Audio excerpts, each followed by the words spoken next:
Un tātad šis ir 6 sēriju karaliskais cikls izmaiņa, ko mēs šodien atklājam. Un tas notiks pusgada garumā. Pusgada garumā no janvāra līdz pat jūnijam mēs paliksim šajā ciklā izmaiņa. Tātad tas notiks reizi mēnesī. Un es personīgi esmu sajūsmināts, daudz no mūsu kalpotājiem mēs esam sajūsmināti, ka katru mēnesi mēs varēsim sanākt kopā, lai slavētu, lūgtu, līdzīgi kā mēs to darījām šodien, un ļaut, lai Dievs maina mūs un mūsu dzīves ar savu vārdu. Un šī pusgada laikā mēs pārunāsim tēmas, gribu tikai īsti pieskarties. Pirmā būs, ko mēs runāsim šodien, izmaina savas attiecības ar Dievu, tad otrā būs izmaina savas attiecības ar cilvēkiem, trešā izmaina savus pieņēmumus par to, kā Dievs var lietot tevi, ceturtā izmaina to, kā skaties uz sāpēm, piektā izmaina savu perspektīvas pasauli, un tad sestā būs izmaini rīcībā. Un šo gadu 1. janvāra rītā mēs pasludinājām par personīgās izaugsmes gadu.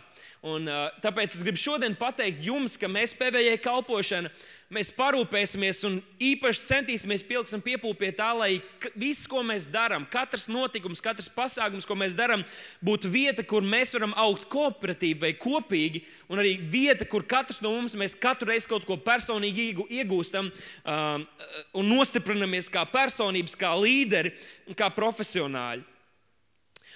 Bet mēs zinām, ka mēs neesam no šīs pasaules, amen? Mēs esam debesu valstības pilsoņi, un tāpēc arī mūsu laicīgo panākumu pamatā būs attiecības ar Dievu, amen? Amen, ja mēs esam jaunieši, mēs sakam amen.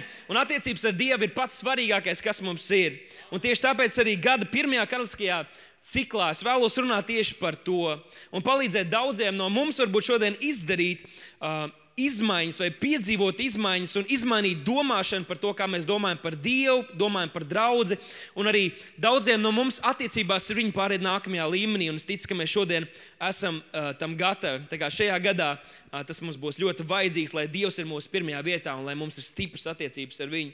Un tāda šī vakara tēma ir izmainīt savas attiecības ar Dievu.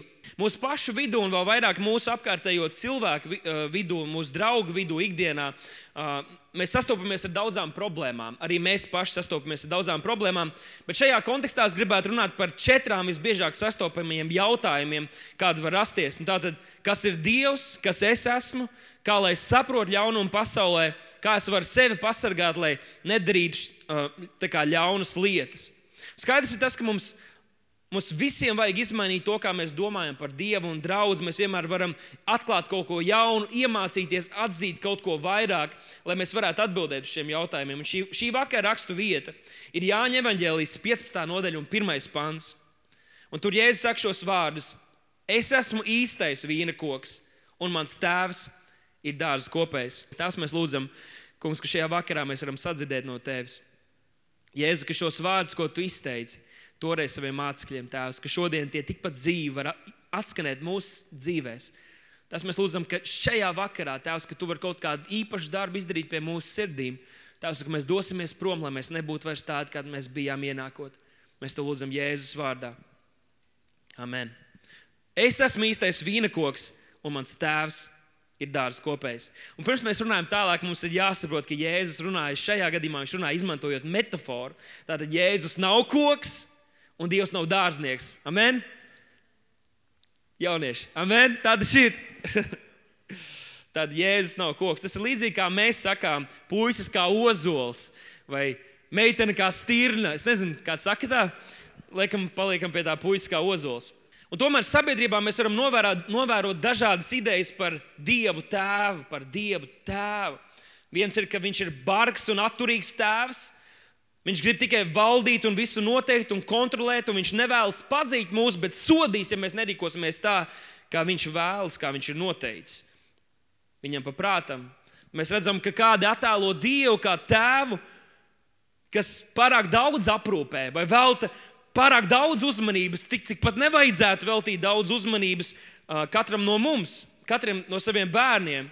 Tā kā Dievam nekā cita nebūtu, ko darīt, un viņš ar visu, ar mīlestības pilnām acīm tikai tev seko ikdienā, vēro tevi un svētī visu, ko dara. Gandrīz neļauj tev elpot, neļauj tev pašam neko darīt vai pieņemt nekādus lēmumus. Viņš visu to nosaka. Varbūt esat redzējuši tādus vecākus, kuriem bērniem nav nekādas atbildības, nekāda pienākuma, nedz arī kaut kāda spēja izlemt, jo vecāki visu izdara viņu vietā. Kādreiz cilvēki tā domā, ka tāds ir Dievs, kad vecāki, kas rūpējas par savu bērnu un visu izlem viņas vietā, kaut tais princesīte maziņā, kaut viņai jau ir 45 gadi. Kāda varbūt uz Dievu skatās kā ļaunprātīgu tēvu, kurš gūst gandarījumu, kurš gūst iepriec no tā, ka mēs ciešam sāpes, ka mēs ejam cauri grūtībām, ka mēs sastopamies ar grūtu laiku. Un viņš visu laiku domā jaunas mocības, kāds mums uzlikt, un arī daudz citas lietas, ko cenšas mums iemācīt dažādas lietas caur sāpēm, caur slimībām. Viņš ieliek vēzi vai kaut kādu citu slimību, lai tu kaut ko iemācītos. Tas ir sāpīgi dzirdēt, ka cilvēki tādā veidā runā par Dievu vai pat apraksta savus zemes tēvus. Tāpat noteikti jūs esat dzirdējuši, ka daži cilvēki arī līdzīgi diezgan bēdīgi izsakās arī par draudzi. To skaitā ļoti stingras draudzes, kas no jauniešiem sagaida, ka tie dzīvos vienu specifisku dzīves veidu, un nekādai dažādībai nav vietas. Tu nevari atraisīt savus dāvanas, savus talantus, tos aicinājumus, kas Dievam ir priekš tavas dzīves. Ja tas nav izlemts draudzes vadībā, tu nevari to darīt. Ir dzirdēts, ka cilvēki izsakās par draudzēm, kurām nerūp kādu dzīves stilu piekopju viņu cilvēku, un pat tie, kuriem ir uzticēts atbildība, kaut augstāks, uzticēt kaut atbildības pozīcijas draudzē. Svarīgākais, lai viņi apmeklē draudzi, varbūt, lai dod 10, un nevis tas, lai viņi dzīvo svētu dzīvi, lai viņi piepilda savu aicinājumu un dzīvo taisnībā. Un šo sarakstu varētu turpināt un turpināt. Un es nezinu personīgi, ko tu savā sirdī domā par Dievu un draudzi, lai gan mēs draudzē esam ļoti izlutināti ar šo mācību par to, kāds ir Dievs. Un šķiet, ka kādreiz mēs tik ļoti aizjām šajā žēlstības pusē, ka mums vajag aiziet atpakaļ kādreiz un teikt, nē, Dievs ir arī uguns, iznīcinošs uguns, un tomēr mēs esam tik izlutināti. Un lai gan mēs esam šajā draudzē, varbūt, ka tavā sirdī tu dzirdi, bet tu īsti nepiekrīti, tev liekas, nē, Dievs, tu domā citādāk, lai gan Bībele saka, ka Dievs ir tāds, un mums šodien vajag ļaut, lai Dievs mums atklāja un izmaina to. Dievs ir pierādījis to, kāds viņš ir. Tomēr šī raksturvieta, kurā mēs šodien koncentrēsimies šovakar, viņa pieprasa, lai mēs radikāli mainām šos izplītās idejas par Dievu un draudzi. Pirmkārt, tā mums skaidri parāda, ka Dievs Tēvs ir, ja tā var teikt, zemes šķiras dārzkopis, kas pieder sabiedrības segmentam, kas piedzīvo visvairāk netaisnības. Otrkārt, mēs redzam, ka šī īsā raksturvieta mums atklāja, ka draudze ir organisks vīnogulājs, kas tāda var būt tikai tad, ja ir organiski savienot ar labo vīna koku, kas ir Jēzus. Treškārt, mēs redzam, ka vīnogulājs nes augļus, un tas ir šī koka mērķis – augļus nest, augļus nest. Un visbeidzot, ceturtkārt, šīs zemās šķiras dārzkopis vai tēvs, viņš tīra šos zarus, lai tie organiski un bez pašu piepūles, īpaši piepūles, nestu labus augļus. Diezgan liels pārmaiņas. Šis radikāli atšķiras, šis veids, kā raudzīties uz Dievu, radikāli atšķiras no tā, kāds ir stereotipiski vai reliģiski pieņemts par to, kāds Dievs ir un kāda ir draudze. Un šajā sakarā es vēlos, lai mēs šovakar pieskaramies 4 svarīgiem aspektiem, un mēs sākšu ar pirmo, un mēs šodien neaizņemsim daudz laika. Un tad pirmais ir tas, ka Jēzus attēloja sevi, kā mūžīgo es esmu. Jāņa evaņģēlija 15. nodaļā, tā sākas ar kādiem no nozīmīgākajiem vārdiem, kāds Jēzus jebkad izrunāja laikā, kamēr viņš dzīvoja zemes. Viņš teica, es esmu. Un šis apgalvojums izveido pieaugošu nozīmi lielajiem es esmu apgalvojumiem. Jūs esat dzirdējuši par tiem, kas veido Jāņa grāmatas aprises. Tātad es esmu. Jāņa evaņģēlijā mēs dzirdam Jēzus sakām, es esmu dzīvības maize, es esmu maize, kas nāk no debesīm, es esmu pasaules gaisma, pirms Ābrahāms tapa, es esmu. Es esmu durvis avīm, es esmu labais gans, es esmu augšām celšanās un dzīvība, es esmu ceļš, patiesība un dzīvība, un visbeidzot es esmu īstais vīnakoks. Un tā īpaši neiedziļinoties, varētu domāt, ka tur nav nekas īpašs. Viņa izteiktajos vārdos it kā nebija nekas īpašs.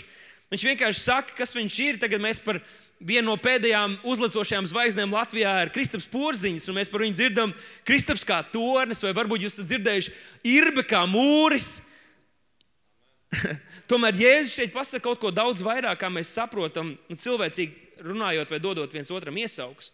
Lietojot šo frāzi, lai raksturotu sevi, Jēzus skaidri pauž to, ka viņš nav nekas cits, kā vienīgi Dievs, mūžīgais es esmu, kas atklāja sevi patriārhiem Ābrahāmam, Īzakam un Jēkabam un Mūzum Sinai kalnā.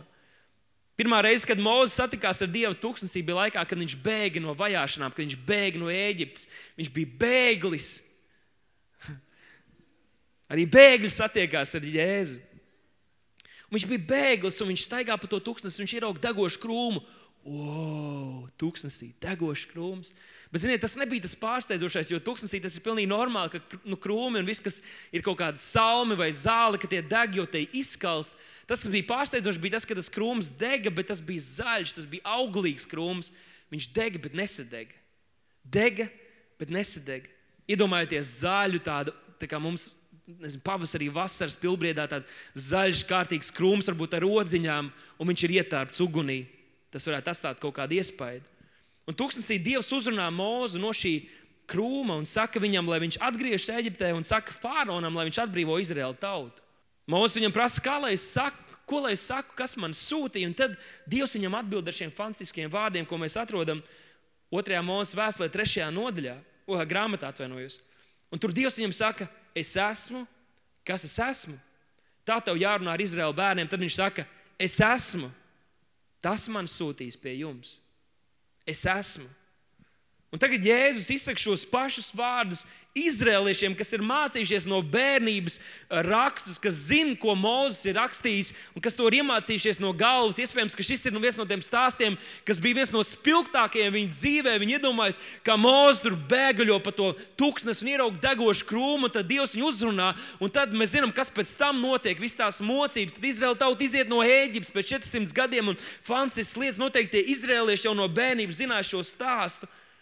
Un tas nozīmē, ka tam vajadzēja būt pārsteidzošam un šokējošam apgalvojumam tā laika klausītājiem. Jo neviens taču nedrīkst uzdrīkstēties apgalvot, ka viņš ir mūžīgais es esmu. Vai tā bija lielākā ķecerība, ko Jēzus jebkad ir izdarījis, un tad viņam būtu pienācies nāves sods, vai arī tā ir patiesība, un viņš ir Dievs. Un Jēzus ir mūžīgais Dievs. Lietojot šo apgalvojumu, Jēzus arī padarīja skaidri to, ka viņš pierādīs savu dievišķīgumu. Un viņš to arī izdarīja, darot zīmes un brīnumus, ko Dievs bija darījis patriarhu laikā, bet šie cilvēki to nebija redzējuši gadiem ilgi. Un tajā laikā cilvēku saprašana par šīs personas identitāti, cilvēku saprašanā notika lielas izmaiņas. Jēzus pēkšņi vairs nebija vienkārši cilvēcīga būtne, kas parādījusies šajā atstumtajā pilsētā, kur sauc Nācerēt. Viņš bija Dievs, par kuru runāja pravieši. Varbūt arī šovakar mūsu vidū te ir kāds un domā par to Jēzu. Jā, mēs lasām Bībelē, viņš bija jauks cilvēks un zinātne, bet pierāda to, ka Jēzus kādreiz bija šeit virs zemes. Bet vai mēs ticam, ka viņš ir Dievs? Vai mēs ticam, ka viņš bija Dievs sākums un gals, alfa un omega? Un tas ļoti daudz ko izmaina mūsu dzīvēs. Šī doma izraisīja mentālu vai emocionālu un teoloģisku neizpratni tā laika Jēzus sekotājos. Un jāsaka, ka tāpat tas notiek arī katru reizi. Un ir noticis katru reizi, kad kādu cilvēku grupu pasaules vēsturē tika iepazīstināta ar Jēzu. Un tāds notiek arī šodien. Droši vien zinat, kad es kādreiz kādam mēģināju stāstīt par šo Jēzu, kurš bija virs zemes, bet bija Dievs un nomira un augšām cēlās, ka cilvēki parasti ir diezgan apjukuši vai grūti tam noticēt. Otrais punkts, ko mēs redzam, ko šī raksturvieta mums arī māca, ir tā, ka Jēzus attēloja sevi kā labo vīna koku. Jēzus attēloja sevi kā labo vīna koku. Interesanti ir, ka senajās reliģijās karaļi un augstu šķiru cilvēki, kur sevi uzskatīja par dievībām, lietoja divus kokus, lai pasludinātu sevi kā dievs. Tas bija vīģes koks un vīnogulājs vai vīna koks. Šajās kultūrās dievišķais karalis un augst stāvokļa vīri, viņi izvaroja zemes šķiras puisīšus un meitenes tieši zem šiem kokiem, lai varētu aizstāvēt savu dievišķīgumu sabiedrības acīs. Šis rīcības pierādījums mēs redzam Samarijas un Ēģiptes mitoloģijā, bet Jēzum sakot, ka viņš ir īstais vai labais vīnekoks, kādam var iespiedēties acis. Bet tomēr runa nav par vīnu, bet par vīnogām, par vīnogu koku. Un tas priekš mani simbolizē dzīvību, prieku un auglību. Tāpēc, ja tu esi savienots ar Jēzu, tavā dzīvē būs dzīvība, tā tev sagādās prieku, pat kad tu iesi cauri grūtiem laikiem. Un viss, kur tu pieliec savu roku, vai viss tavas dzīves sfēras būs tās un tās pavairosies.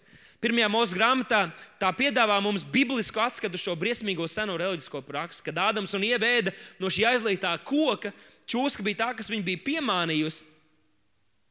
Un tā būtībā bija sacelšanās par Dievu, ka viņi teica, mēs paši būsim dievi. Šodien to dara arī daudzas tā kā reliģijas, piemēram, mormoņi. Viņi tic, ka ja viņi būs pietiekami labi mormoņi, tad viņi tiks paaugstināti par dieviem. Tomēr šī frāze pievīla mani, ko lietoja Ieva, sakot, ka čūska viņa vai sātans viņa pievīla. Šī frāze pievīla mani būtībā, burtiski nozīmē, lietoja mani kā tempļa prostitūtu. Atrodoties zem koka, čūska vai sātans pievīla cilvēkus, pievīla, jeb garīgi lietoja viņus kā tempļa prostitūts, izmantoja viņus.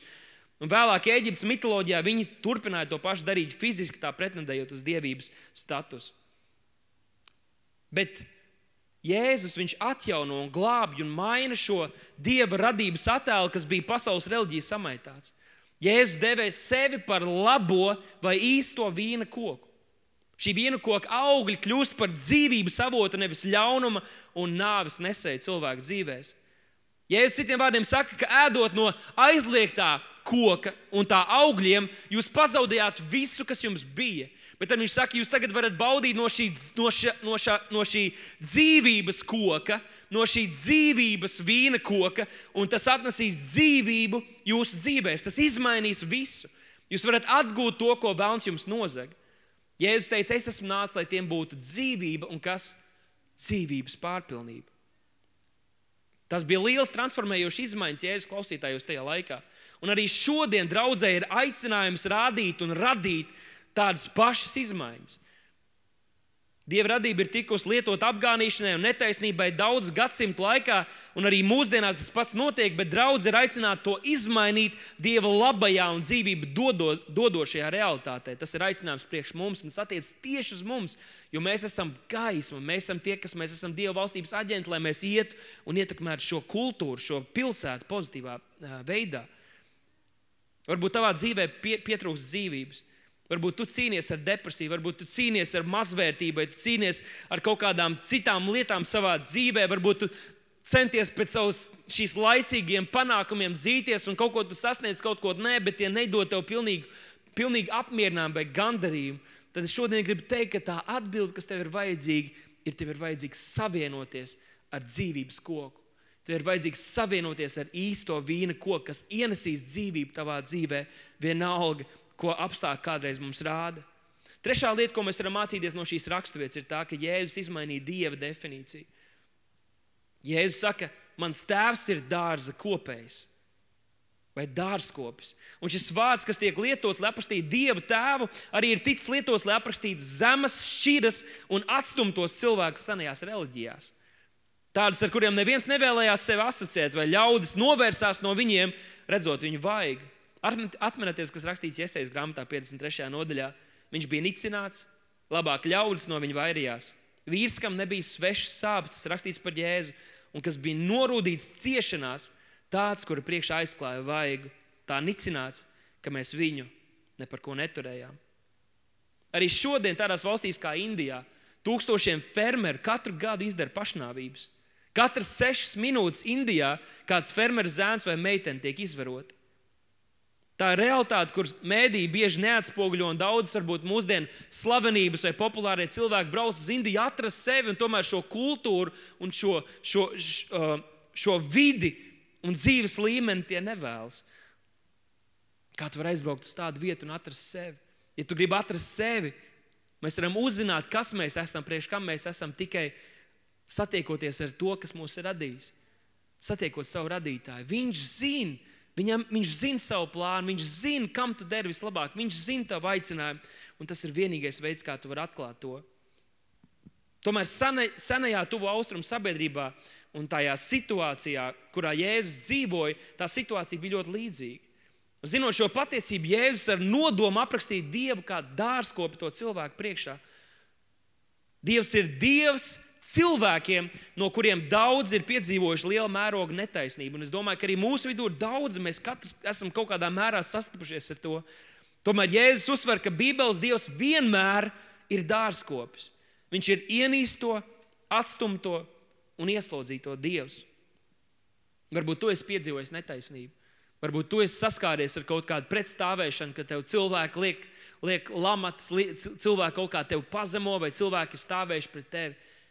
Tomēr šodien es ticu, ka Dievs varbūt grib uzrunāt tevi, tieši tevi, ka tieši tavs Dievs viņš ir, ka tieši par tādu dēļ Jēzus atnāca, tieši tevi viņš grib glābt, tieši tevi, tos, ko Bībele saka, tos, ko pasaule ir nicinājusi, Dievs ir izredzējis, lai kaunā likt šo pasauli.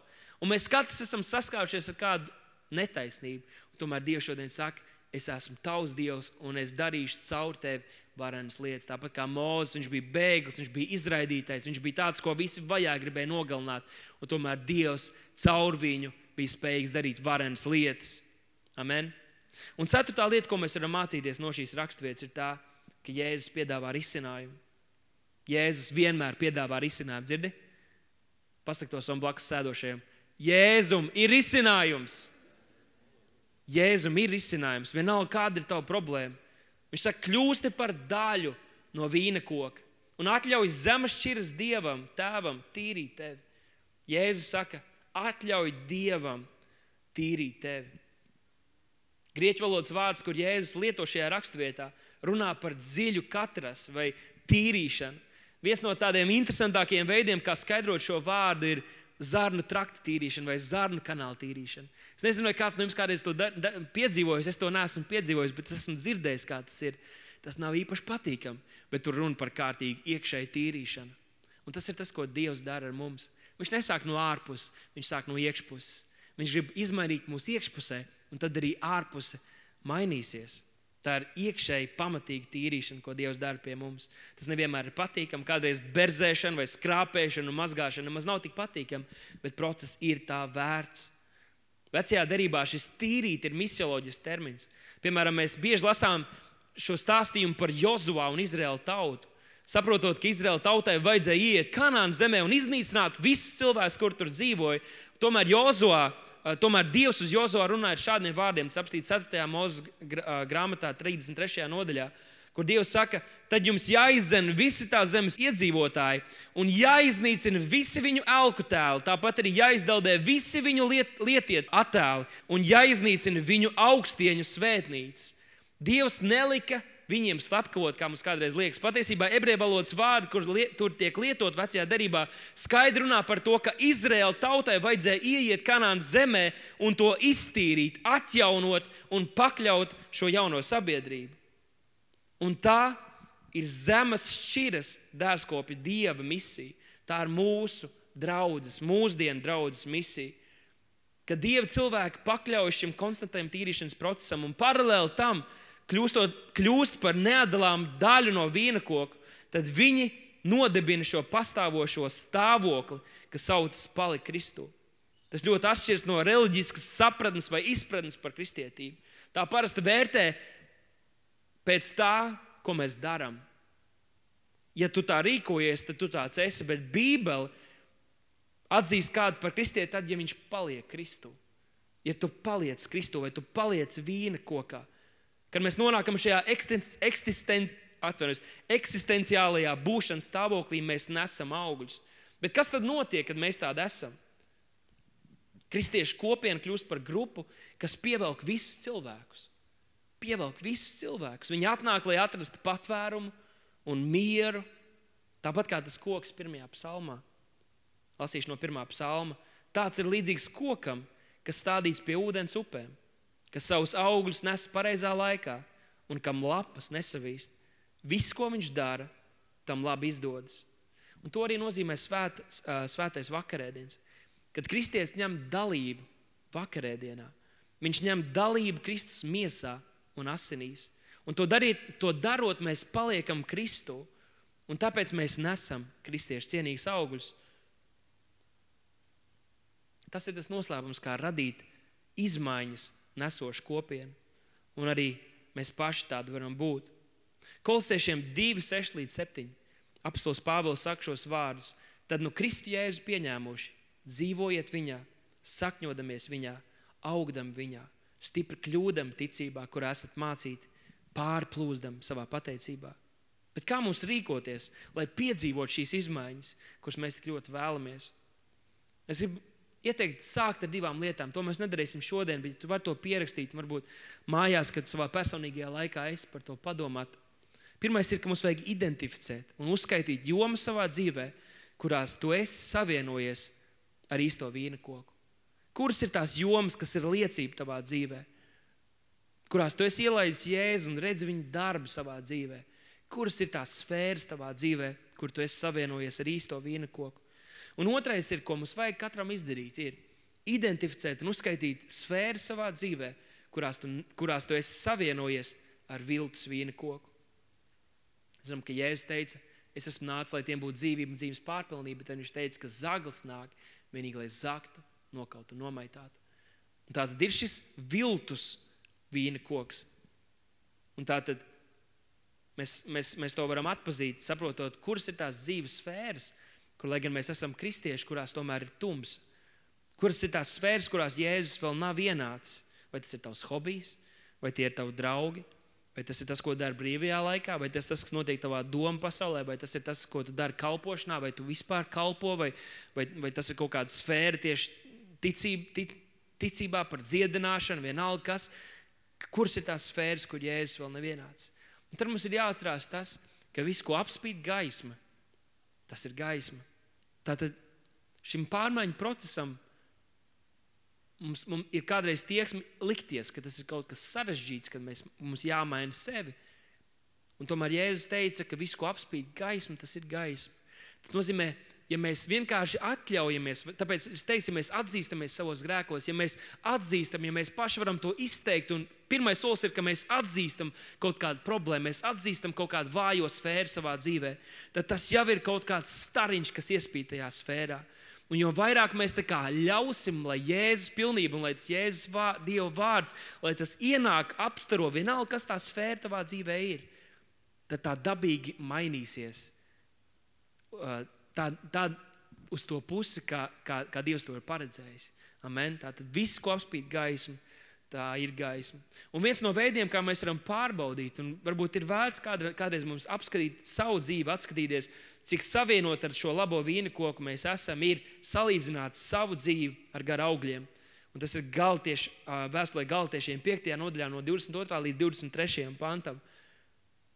Salīdzināt, ko saka Bībele, kāds ir Dievs, kāda ir Dieva gara augļi un kā izskatās mana dzīve. Un tas kaut kādā mērā var simbolizēt par to, kādā stāvoklī ir mana dzīve un kādās manas dzīves sfērās ir nepieciešams izmaiņas.